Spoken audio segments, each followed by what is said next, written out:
सारी दुनिया झूठ और बेईमानी पर टिकी हुई है। हाँ, लोग कहते हैं कि दुनिया ईमानदारी पर टिकी हुई है, सच्चाई पर टिकी हुई है। कहने की बात है।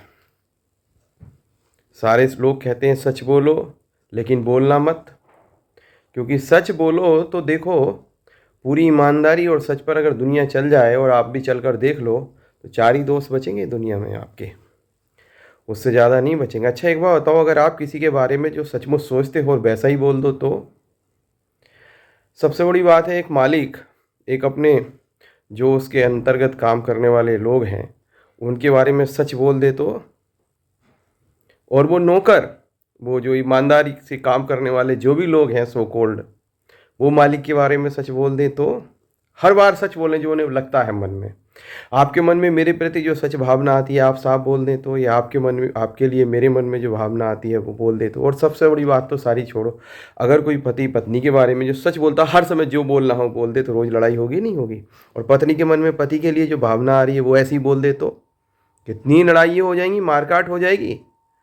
तो जीवन चलाने के लिए ज़रूरी क्या है? झूठ।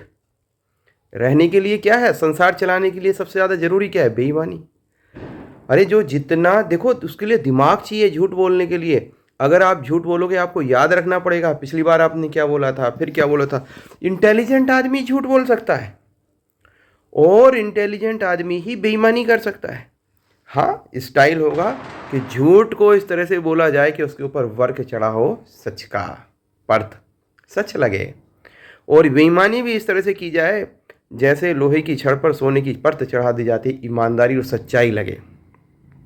तो आजकल अगर आप कामयाब, जितने भी कामयाब होना चाहें, तो मुझे नहीं लगता कलयुग में सच और ईमानदारी से लोग बहुत ऊंची पोस्ट पर पहुंचे होंगे, बहुत ज़्यादा धनवान होंगे, शक्तिशाली होंगे, संपत्तिशाली होंगे। शक्तिशाली संपत्तिशाली होने के लिए झूठ और ईमानदारी जरूरी है। झूठ और ईमानदार आप नहीं होंगे और सचमुच होइए, चार लोग बचेंगे आपके जीवन में, ज़्यादा लोग बचेंगे नहीं। सच में अगर मालिक को नौकर कहे कि भाई साहब हम तुम्हें नमस्कार इसलिए कर रहे हैं, मालिक को नौकर कहे कि भाई साहब नमस्कार इसलिए करें क्योंकि आपसे हमें पैसा मिलता है। अगर आपसे, और उसके बाद अगर आप नौकरी से निकाल दो उसके बाद भी नमस्कार इस सवाल कर रहे हैं कि क्या पता दोबारा नौकरी का चांस मिल जाए आपके यहाँ, क्योंकि आपसे हमें मिलता है, जिससे हमारा कोई वास्ता नहीं होता। कितनी नमस्कार करते हैं, कितना सम्मान करते हैं, कितने पैर छूते हो आप, जिससे आपका कोई वास्ता नहीं है। क्या किसी चलते हुए क्या आपने पैर छुए हैं? क्या है ये? नंबर एक।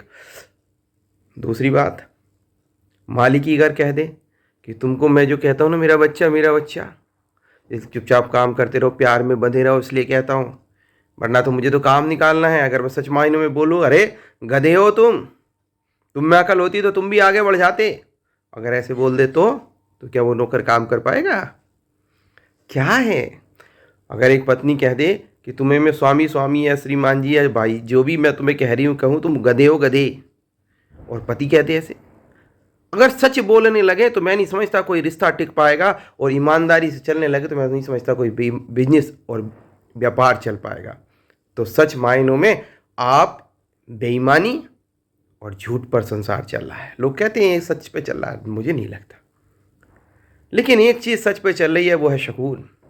अच्छा, एक बात बताओ, झूठ और ईमानदारी पर संसार चल रहा सच है। झूठ और ईमानदारी से आपने जो संसार चला लिया वो भी सच है, उससे जो चीज़ इकट्ठी कर ली वो भी आपने इकट्ठी कर ली। बढ़िया बंगला बना लिया, गाड़ी बना ली, संपत्ति बना ली, बहुत लोग आगे पीछे चलने शुरू हो गए, आपको मानने वाले लोग बहुत हो गए, आप बहुत सारे लोगों को पर अपना प्रभाव दिखा सकते हो।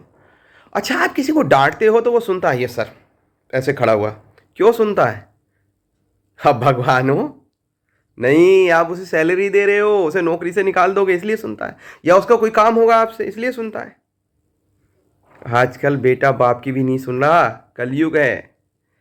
तो भाई क्या मन में असंतोष रहता है, शांति नहीं है कहीं भी। जो डांट रहा है उसे भी शांति नहीं, जो सुन रहा है उसे भी शांति नहीं, जो कमा रहा है उसे भी शांति नहीं, जो गवा रहा है उसे भी शांति नहीं। रिश्तों में शांति नहीं है, संबंधों में शांति नहीं है, कहीं सुकून नहीं है। आप क्या इकट्ठा कर रहे हो? जो आप इकट्ठा कर रहे हो सब छोड़ के जाना, आप जानते हो, सभी जानते हैं, मरना है, मृत्यु आनी है, और तड़प तड़प के जाओगे। बुरी स्थिति कैसे छोड़ोगे? इतनी मुश्किल से घर बनाया, इतनी मुश्किल से बार बनाया, इतनी मुश्किल से बंगला खड़ा किया, इतनी मुश्किल से कार इकट्ठी करी और इतनी मुश्किल से सारे रिश्ते नाते जोड़े, और ये आज आपका संबंध, आप अब जा रहे हो, कैसे जाओगे छोड़ के? कह ही देते हो तैयार हो, तैयार नहीं हो। अभी चेस्ट पेन हो, 10 लोगों को इकट्ठा कर लेते हो, क्यों?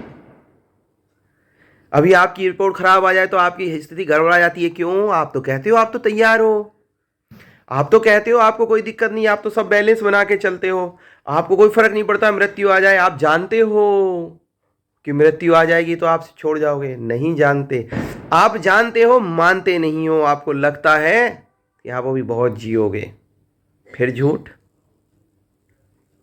जब सब छोड़ के जाना है तो क्या करो भैया? ऐसी कोई चीज कमा लो जो तुम्हारे साथ जाए और मन में सुकून आए।